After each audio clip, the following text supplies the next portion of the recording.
Swords. Shields. Racism. We'll get to that one. Mordhau is by far my favorite stabby sim in the gameverse. It's got decapitations, it's got mutilations, and best of all, it's got workplace sexual harassment. Word around the office is you've got a fat cock. Yes, I do. I've got a fat cock too. Maybe we should rub our fat cocks together sometime. Once everyone gets off and it's time to play some video games, Mordhau is an incredibly fun sword fighting game. Not that you'll know when you buy it, because you're gonna die. A lot. A lot, a lot. A lot, a lot. You'll die and die until you learn how not to die and instead learn how to make other people die. A lot.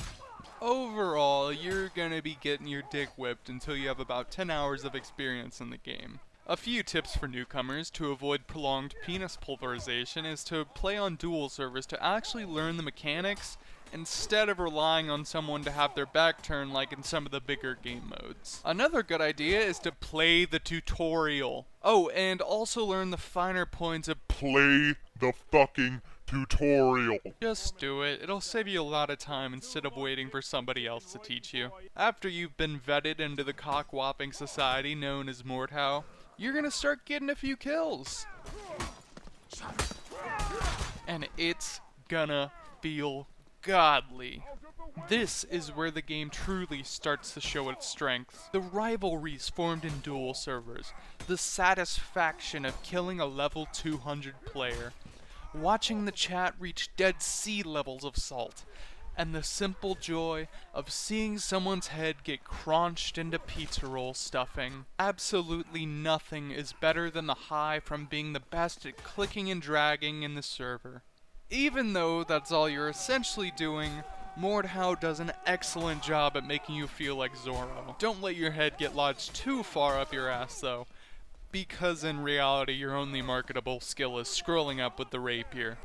The game plays to that Zorro fantasy by having some of the best sound design I have ever heard. Swords clashing and clanging sound like a shift at a 20s steel mill, with marginally less child labor. Those servers don't keep themselves up after all. When you give somebody a good chop with an axe, it sounds like you were the kind benefactor of a new asshole to a wall of meat.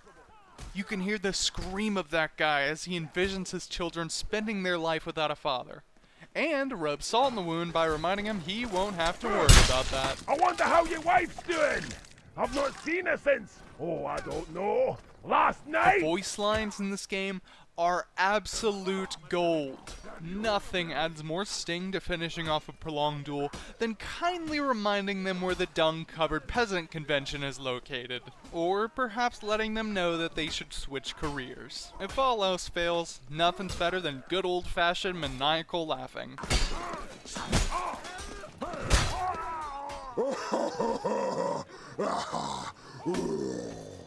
The voice lines can be used for communication, but more often than not, you're gonna hear a mocking cry for help from your opponent when your whiff swing hits a wall, rather than a real cry for help when an ally is getting swarmed. Thankfully, Mordhau looks as good as it sounds. Environments and character models rival a AAA game in detail. The sparks flying off your sword after a successful chamber make you feel like an absolute bad boy McCoy. And the sight of two swords clashing together is a spectacle unrivaled by any other game. Okay, maybe some games, a lot of games, whatever, it still looks fucking badass. You can see all the bumps and scratches from prior battles, all the intricate engravings, and even something as simple as the dirt on weaponry and armor gives everything a real sense of history.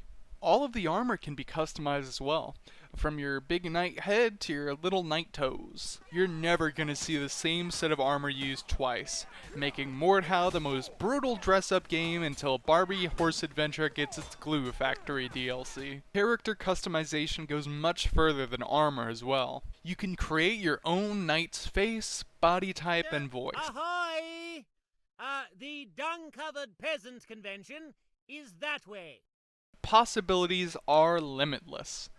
As long as you don't want to be anything other than white or male, because obviously that would be unrealistic.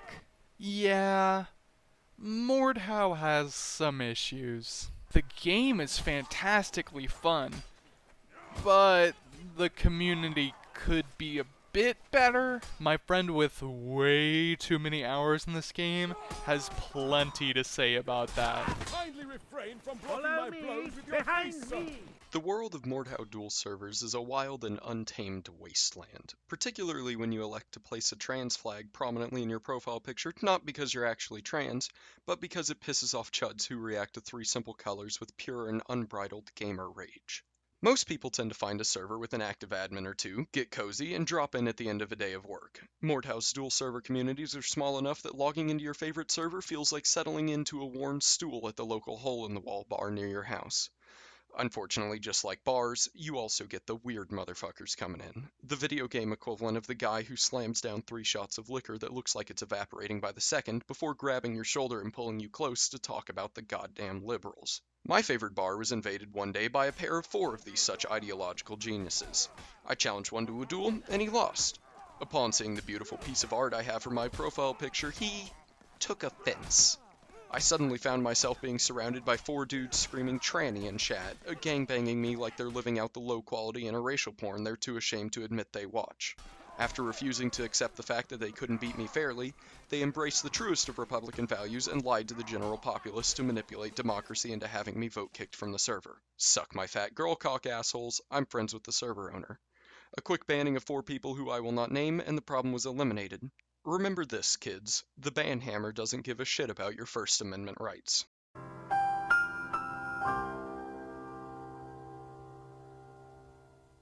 Unfortunately, that special little bar can be hard to find. But there still is plenty of fun to be had in completely and utterly demolishing those racists on their home turf.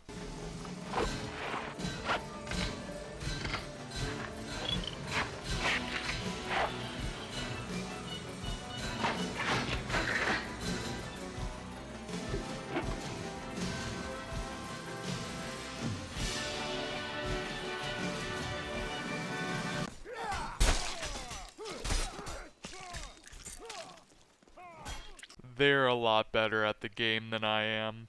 Still, there is more fun to be had in Mordhau aside from the dual servers. The game's flagship modes, Frontline and Invasion, are chaotic clusterfucks of sword swinging every which way and loot players creating a soundtrack for the battle. That soundtrack being 99% Megalovania and 1% Despacito. But hey, I'll take what I can get. The big difference between Frontline and Invasion is, in Frontline, one team... Oh, wait, no. In Invasion, you do something.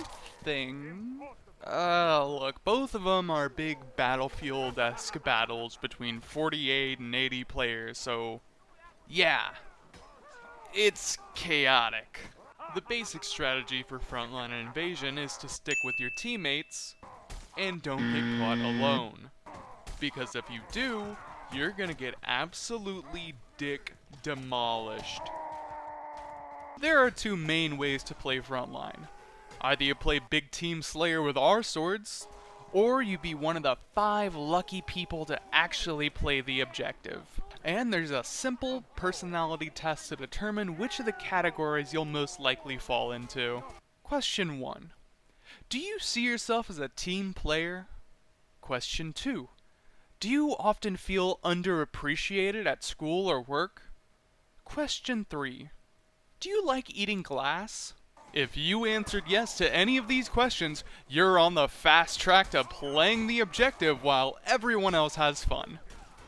But the excitement doesn't end at Frontvasion. Horde mode is also a thing. It's exactly like it sounds. A group of players against an army of bots. After each wave, the difficulty increases and more peasants are spawned. Killing the peasants earns you gold, you can buy weapons and armor, you know the deal. However, there is one big difference. The final round pits you against the one and only Seymour. Abandon all hope, ye who enter, for Seymour is an illustrious and powerful foe, worthy of only the mightiest armies of the land. So, yeah. Stock up on band-aids. Even after Horde mode, the game still has more content to offer. Fuck yeah, we put a battle royale in. Mordhau. That's right. Yeah, it's pretty much how it sounds. You run around and pick up gear and try to be the last man standing. Good luck finding a game for it though, because it's gone. Forever. And I didn't even notice it being gone when I was writing this. That's how gone it is. Overall, Mordhau has a lot of content for a stabby sim. And by a lot, I mean literally all of it involves sword fighting. I mean, what did you expect? Like a branching narrative with 20 different endings based on what color shirt you picked at the start screen? Nope. This game's all sword fighting all the time. What kind of game is Mordhau? Fighting game? Simulator? Nah, son. Movement game. The movement game is a genre of my own description, and Mordhau fits it well. Games like Rocket League, Ghost Runner, Mirror's Edge, the Mirror's Edge game we don't talk about, and plenty of others. Games where the goal may be different, but the method to achieve it is always the same. Move. Mordhau's objective is simple, especially in dual servers. Put the sharp bit in the squishy bit. But how you get the sharp to the squish is very different from traditional fighting games. The upper torso of your character's player model is fully animated and moves with your mouse. If you look up, your character bends backward. Look down, and your character bends forward. You can jump, crouch, and emote.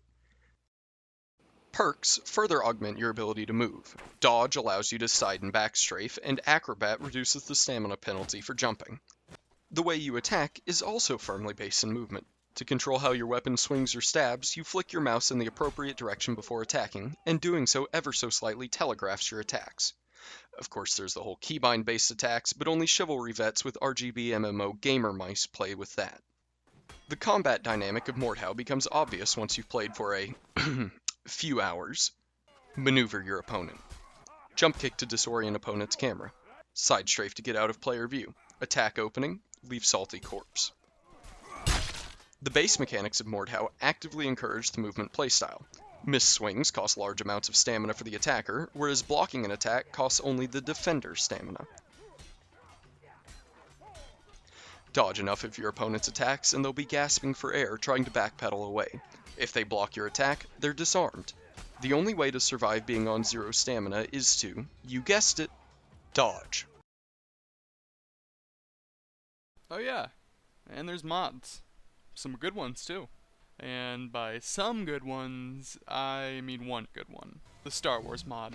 I cannot think of a more perfect game to put lightsabers in. There's already an incredibly deep sword fighting system, so it was only a matter of time until some sweat lords put laser swords in it. Just watch out for the Yodas. Good God. The Yodas. Okay, quick interlude.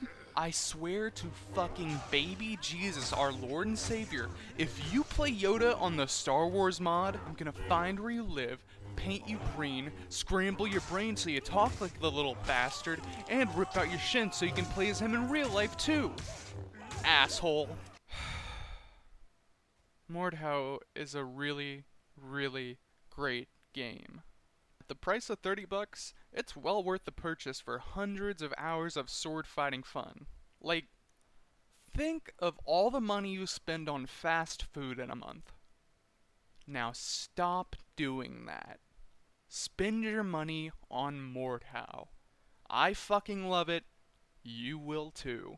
Buy this game so there's finally more people worse than me. Thanks for watching.